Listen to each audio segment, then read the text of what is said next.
জামায়াতে ইসলামীর আমির ডাক্তার শফিকুর রহমান বলেছেন, ৭১-এর মুক্তিযুদ্ধে জামায়াতে ইসলামী কোনো ভুল করে থাকলে এবং তা যদি সন্দেহাতীতভাবে প্রমাণিত হয় তাহলে জাতির কাছে ক্ষমা চাইব। মঙ্গলবার পূর্ব লন্ডনের একটি রেস্টুরেন্টে ৭১-এর ভূমিকা নিয়ে সাংবাদিকদের এক প্রশ্নের জবাবে তিনি এসব কথা বলেন। জামায়াতে আমির বলেন, আমরা কোনো ভুল করে থাকলে এবং তা যদি সন্দেহাতীতভাবে প্রমাণিত হয় আমি জাতির কাছে ক্ষমা চাইব।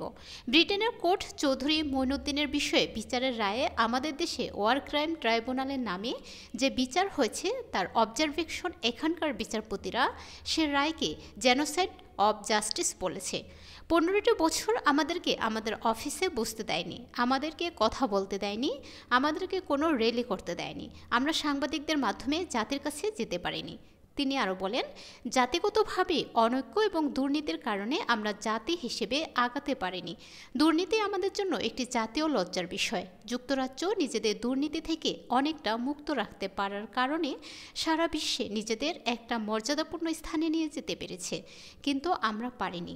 যারা সমাজ পরিচালনা করবেন তারা পরিচ্ছন্ন না হলে সমাজ পরিচ্ছন্ন হবে না।